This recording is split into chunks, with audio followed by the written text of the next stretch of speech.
Hello बच्चों, अब करेंगे क्वेश्चन नंबर 6।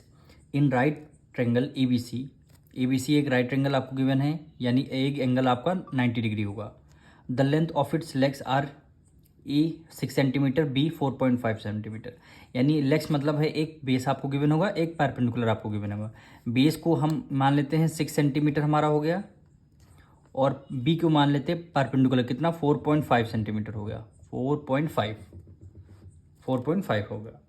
और आपको length find the length of hypotenuse. Hypotenuse कौन सी होती है? 90 डिग्री के सामने वाली साइड क्या होती है? हाइपोटेन्यूज होती है। हम यहाँ पे जब आपका राइट एंगल है तो कौन सी थ्योरम लगाएं? By Pythagoras theorem. तो by Pythagoras theorem, Pythagoras theorem लगाएंगे, यानी hypotenuse square is equal to base square plus perpendicular square. Hypotenuse square कितना? 90 डिग्री के सामने वाली साइड क्या होती है? हाइपोटेन्यूज होती है। तो यही साइड आपको निकालनी है, यानी एच स्क्वायर की वैल्यू आपको निकालनी है। बेस कितना गिवन है? यानी 6 सेंटीमीटर।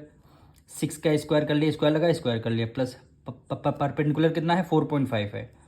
तो हमने क्या कर दिया यहाँ पे? 4.5 कर दिया। इसका स्क्वायर लगा है तो हमने स्क्वायर लगा दिया, इसमें भी आप ब्रैकेट लगा दीजिए। यानी hypotenuse square is equal to 6 की मल्टीप्लाई 6 से करेंगे कितना होता है? 36, ठीक, प्लस 45 की मल्टीप्लाई 45 से करेंगे, 45 की मल्टीप्लाई 45 से करेंगे तो 2025 आपका आंसर आएगा। ओ अब यहाँ पे देखिए 4.5 मल्टीप्लाई करेंगे 4.5 से, 45 की मल्टीप्लाई पहले 45 से कर लीजिएगा तो 2025 आ जाएगा। 1 डिजिट पहले यहाँ डेसिमल, 1 डिजिट पहले यहाँ पर डेसिमल, तो टोटल 2 डिजिट पहले डेसिमल आ जाएगा। तो यानी डेसिमल आपका यहाँ पे आ जाएगा, यानी H square is equal to हो जाएगा, दोनों को ऐड कर लेंगे, दोनों को ऐड कर लेंगे, कितना आ जाएगा? 0.25 और 6, ये आपका 6 आ जाएगा, 3 + 2 5 आ जाएगा। अब इन यहाँ पे इसमें डेसिमल है, यहाँ पे डेसिमल नहीं है, तो ऐड कैसे करेंगे? जैसे देख लीजिए यहाँ पे बीच में डेसिमल है, अब 36 में डेसिमल नहीं है, तो आप क्या करेंगे? 36.0 लगा लेंगे, यानी 36 हो गया, और इसके बाद डेसिमल नहीं है तो डेसिमल 36 के बाद डेसिमल और 2 0 लगा दे। अब ऐड कर लीजिए, यानी 2.5 हो गया, ये आपका 6 हो गया, ये 5, यानी 56.25 आ गया। यानी इधर से जब स्क्वायर हटता है तो इधर लग जाता है अंडर रूट, इधर लग जाएगा अंडर रूट।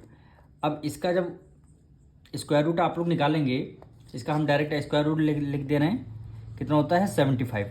तो 2 डिजिट पहले डेसिमल है तो स्क्वायर रूट हटने के बाद 1 डिजिट पहले आपका डेसिमल आ जाएगा, यानी 7.5 का स्क्वायर रूट ये होता। अगर डायरेक्ट आपको स्क्वायर रूट नहीं आता तो हम यहाँ पे फैक्टर्स करके आपको दिखा देते हैं, यानी 5 6 2 5 के फैक्टर्स ऐसे भी कर सकते हैं, और स्क्वायर रूट आप याद भी कर सकते हैं। तो सबसे पहले इसको 3 से करेंगे, 3 1 जा 3, 2 कैरी दे दिया, 3 8 जा 24, 2 कैरी दे दिया, 3 7 जा 21, 1 कैरी दे दिया, 3 5 जा 15 हो गया। फिर से एक बार 3 से करेंगे हम, यानी 3 6 जा 18 और 3 2 जा 6 हो गया, 2 कैरी दे दिया, 3 6 जा 18, 3 2 जा 6, 1 कैरी दे दिया, 3 5 जा 15 हो गया। अब ये 3 से डिविजल होगा नहीं, क्योंकि 625 है, तो इसको किससे करेंगे? 5 से करेंगे, यानी 5 1 जा 5, 5 2 जा 10, 2 कैरी दे दिया, 5 5 जा 25। फिर हमने क्या किया? 5 से कर दिया, 5 2 जा 10, 2 कैरी गया, 5 5 जा 25। फिर हम 5 से करेंगे, 5 5 जा 25 और 5 1 जा 5। अब ये हमारे फैक्टर्स है। जब भी आपको स्क्वायर रूट के बाहर निकालना हो तो क्या करेंगे? पेयर कर लेंगे। 3 का पेयर हो गया, ये आपका 5 का पेयर हो गया, ये आपका 5 का पेयर होगा। तो देखिए 3 5 जा 15 होता है, ठीक। एक बाहर यहाँ से आपने 3 को बाहर ले लिया, एक 5 आपने यहाँ पे बाहर ले लिया, एक 5 यहाँ आपका बाहर आ गया, यानी 3 5 जा 15 और 15 5 जा 75। देखिए 75 आ गया। अब यहाँ पे था 2 डिजिट पहले स्क्वायर रूट था, तो 1 डिजिट पहले आपका